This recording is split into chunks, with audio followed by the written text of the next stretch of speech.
మీరు ఇన్వాళ్ళ కూడా దేవాలయం లాంటి అసెంబ్లీలో పచ్చి అబద్ధాలు మాట్లాడుతున్నారు. మీరు 3 ఏళ్లు గొడవ చేస్తే రాజశేఖర రెడ్డి గారు వెనక్కి తగ్గాడని చెప్తున్నారు.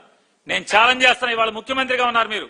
రాజశేఖర రెడ్డి గారు ఉండగా 2 కొండలనిచ్చి మీరు 3 ఏళ్లు గొడవ చేసిన తర్వాత అతను 7 కొండలని చెప్పని వెనక్కి తగ్గి జీవో 7 కొండలని 2 కొండలు చేసి మళ్ళీ వెనక్కి తగ్గాడనేటువంటి జీవోలు మీ దగ్గర ఉంటే బయట పెట్టండి. ఛాలెంజ్ చేస్తున్నాను మిమ్మల్ని.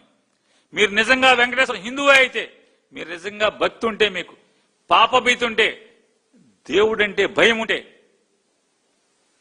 మీలో స్వచ్ఛత ఉంటే బయట పెట్టండి.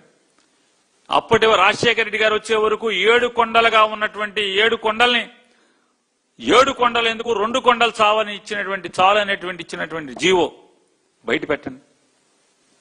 ఒక రికార్డ్ రాజశేఖర రెడ్డి గారి సంతకంతో ఉన్నటువంటి ఒక ఫైల్ బయట పెట్టండి. చంద్రబాబు నాయుడు గారు పాపమయ్యా, మీరుండగా 2 కొండలు అనేది ఉంది జీవో. బ్రిటిష్ వాళ్ళు ఇచ్చిన కాడి నుంచి మళ్ళీ రాజశేఖర రెడ్డి గారు మార్చే వరకు తిరుమల తిరుపతి దేవస్థానం పరిధి 27.4 కిలోమీటర్లే. రాజశేఖర రెడ్డి గారు వచ్చి 7 కొండల పరిధిని 350 చదరపు కిలోమీటర్లు చేశాడు. ఇవాళ కూడా మాట్లాడతావు.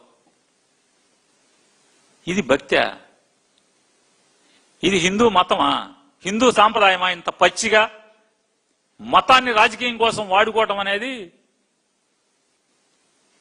ఇది మన హైందవ ధర్మమా? సిగ్గనిపించట్లేదా సార్ చంద్రబాబు నాయుడు గారు మీకు పవన్ కళ్యాణ్ గారికి?